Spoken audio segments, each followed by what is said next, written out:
आरती की एंगेजमेंट विशाल से हुई थी। दोनों बैंगलोर के कॉलेज में साथ पढ़ते थे। वहीं दोनों में प्यार हुआ, इजहार हुआ और कॉलेज की कैंटीन में दोनों ने जीने मरने की कस्में खाई। कॉलेज के बाद दोनों की प्लेसमेंट बहुत ही अच्छी कंपनी में हो गई थी।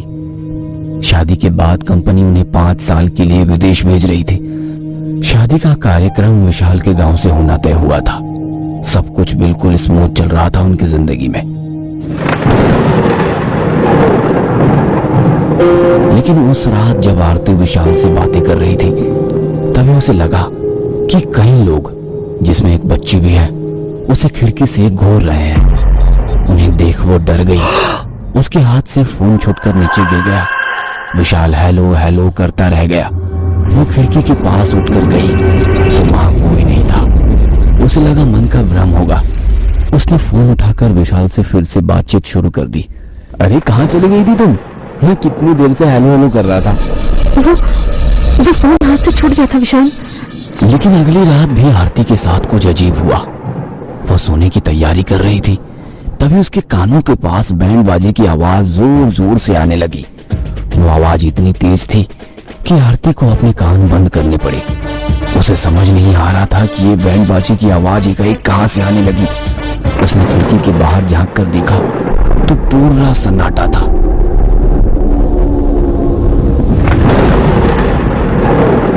थोड़ी देर बाद उसे कुत्तों के रोने की आवाज आने लगी, लेकिन वो आवाज एकाएक बदल जाती है।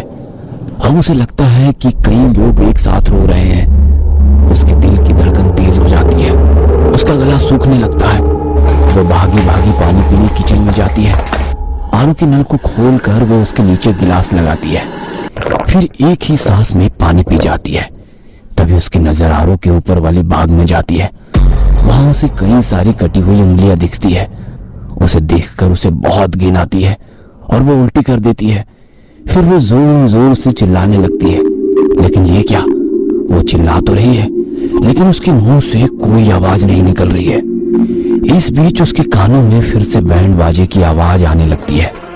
वो कानों को जोर से बंद करती है, लेकिन वो आवाज बढ़ती ही जाती है, बढ़ती ही जाती है। आरती अपने कानों पर हाथ लगाती है। उसकी उंगलियों में खून लग जाता है, जिसे देखकर वो वहीं बेहोश हो जाती है। अगली सुबह उसकी नींद खुलती है तो वो खुद को बिस्तर पर लेटा हुआ पाती है। उसकी आंखों के आगे अभी भी रात की घटनाएं घूम रही थी। वो सोचती है, ये क्या हो रहा है मेरे साथ? कल रात को जो हुआ वो सब क्या था? मैं तो किचन में थी, मुझे यहाँ कौन लाया? मेरे साथ ये सब क्या हो रहा है? वो ये सब सोच ही रही थी कि उसकी मम्मी उसे जगाने के लिए आ गई। अरे कितनी देर तक सो रहे हो? पापा वहाँ ब्रेकफास्ट के लिए वेट कर रहे हैं। वो फ्रेश होकर डाइनिंग टेबल पर जाती है। पापा उसका इंतजार कर रहे थे। माँ ने उसका फेवरेट नाश्ता बनाया था, जिसे देखकर उसकी भूख और भी बढ़ गई थी। उसने जैसे ही पहला निवाला खाने के लिए प्लेट की ओर अपना हाथ बढ़ाया तो प्लेट में खाने की जगह कई सारी कटी हुई उंगलियां उसे फिर से दिखी। इस बार उन उंगलियों में हलचल भी रही थी। उसे देखकर आरती जोर से चिल्लाई, पापा पापा पापा प्लेट में देखो क्या है? पापा प्लेट में। उसके पापा ने पूछा, क्या हुआ आरती, प्लेट में क्या है? तब आरती ने कहा, पापा प्लेट में कटी हुई उंगलियां हैं। लेकिन प्लेट में तो तुम्हारा फेवरेट नाश्ता है। आरती ने प्लेट की ओर गौर से देखा तो प्लेट में सचमुच नाश्ता ही था। धीरे धीरे आरती की इस तरह की हरकतें बढ़ने लगी। उसके मम्मी पापा को समझ नहीं आ रहा था कि आखिर आरती के साथ ये सब क्यों हो रहा है।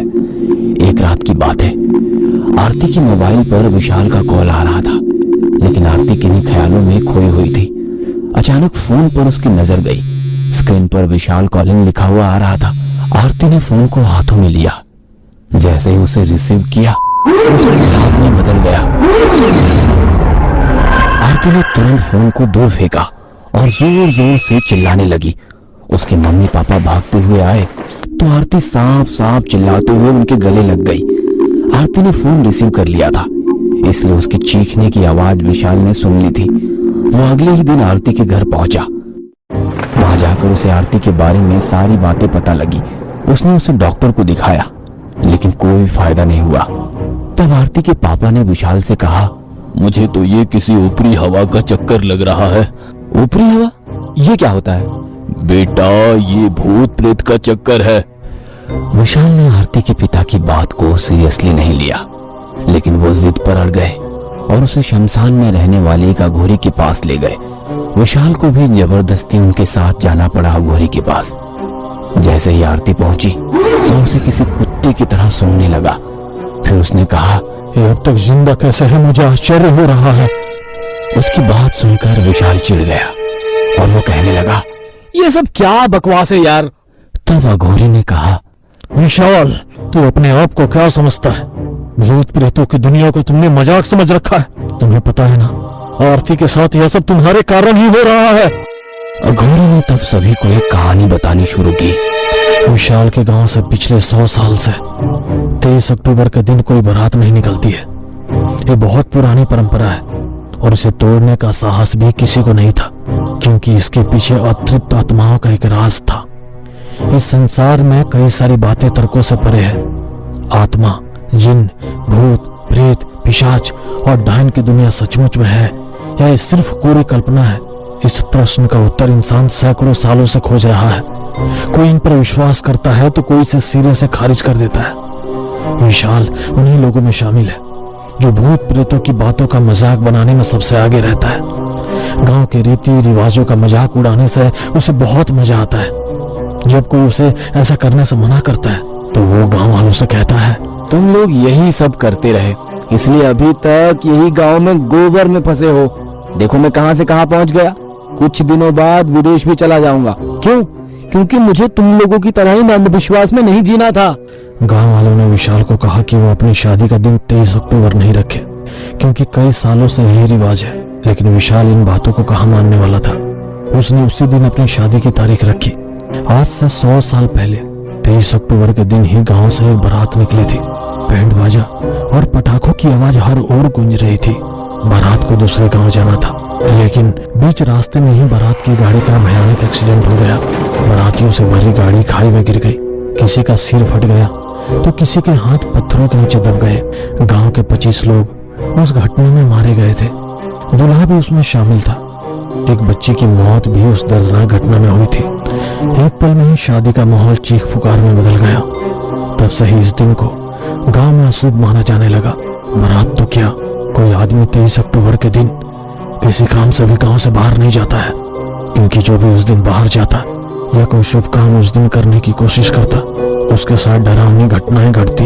विशाल को ये सारी बातें पता थी, गांव का ये राज पता था, लेकिन उसे ये सब बातें कल्पना लगती थी।